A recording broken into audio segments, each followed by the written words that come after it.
Happy Valentine's Day Bagagsapa, Pilipinas. At tuyon dagiti kang runa na damdamag dito PTV Cordillera. Rinogyanan ti National Task Force on the West of Philippine Sea ti serye ti nationwide roadshow. Tapno may danon kadagiti Pilipino dagiti pudno. Kanumno nga impormasyon may dagiti West of Philippine Sea. Ni Glory Balegan para iti report.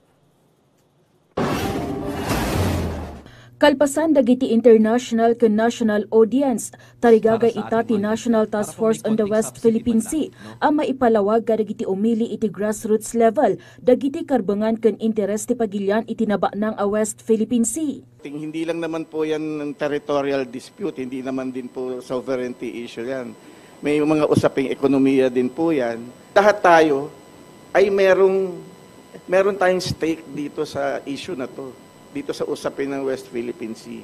Babaon iti whole of the nation approach, tarigagay dapay ang malawlawagan kan malabanan dagiti bidot nga impormasyon mainaig iti West Philippine Sea at tagtagikwaan matlaang ti China. Iti baat gabin ti 2016 International Tribunal ruling anang pasingket iti panagtagikwa ti Pilipinas iti WPS. Agtultuloy ti panag-okupar ti China iti masakupan ti exclusive economic zone ti Pagilian. Na siya namang pinapabulaanan o kinukontra ng statements na nanggagaling sa Chinese Foreign Ministry, sa Chinese Coast Guard, at sa kanilang mga supporters nila na mga Pilipino din. For the Filipino people to be aware of what is happening.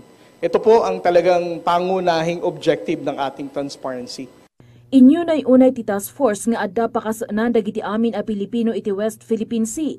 Gaputa dagiti aksyon ti China ket dakkel apang ta iti food security, livelihood ken ekonomiya ti Pagilian.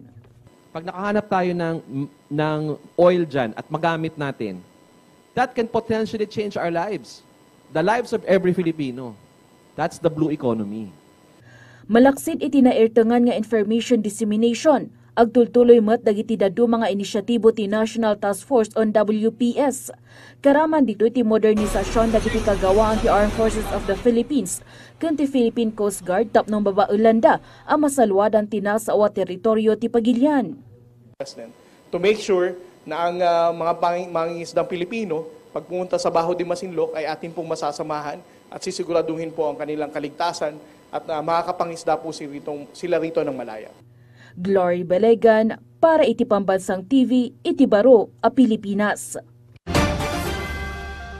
Iti sabala damag, impanakil ti Baguio's Finance ti 2023 crime statistics ken 2023 accomplishment da. May tunos iti 9-point agenda ti PNP.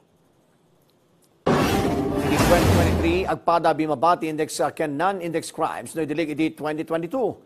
Iti index crimes manipol iti 323 iti 2022, naksayan iti 13% akatukad iti 279 iti napalabas atawan. Iti mat non-index crimes manipod iti 612 iti 2022, naksayan iti 30% akatukad iti 426. Kang runa na pamilin ni Police Brigadier General David Peredo Jr. kada iti kamang ti BCPO ti panagserbida kada iti kailyan nga daan ti respeto. Kinarit na nagitoy ti panangituloy dahi tinasya at panagtrabaho nang runata nakadipindar kadakwada ti kinatalna ken kinaanayas. Yung guidance natin yan, go back to basic. Dahil palagi ang binibigyan ng emphasis dyan is yung crime clock, crime map, saka augmentation ng personnel. Dahil ang unang-una talaga dyan, hindi lahat ng lugar nababantayan ng polis. Strategize namin yan na kahit ganun na hindi mabantayan lahat, maging effective pa rin yung performance ng polis.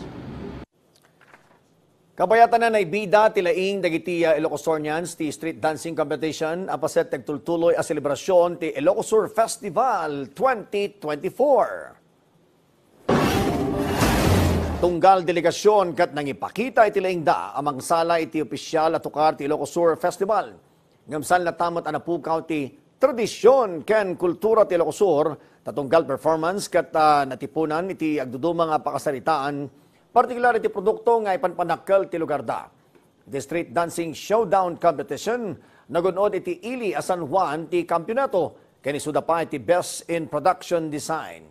First runner-up iti Ili Asalcedo ken second runner-up iti Ciudad Tivigan anak agunudan dapa iti Best in Street Dancing. I express my warmest appreciation for putting your time and energy to bring pride to your city and municipality. Likewise, to all our local government units for standing behind your representatives. Your support has truly fostered the purpose of this celebration. Bueno, dagiti kang runan na damdamag iti PTV Cordillera. I-like, i-follow, ken ag-subscribe. Iti social media platforms ti PTV Cordillera, iti Facebook, TikTok, ken YouTube. Para iti PTV Balita ngayon sa probinsya. Siya ni Eddie Carta, Nembag, Ngaldao.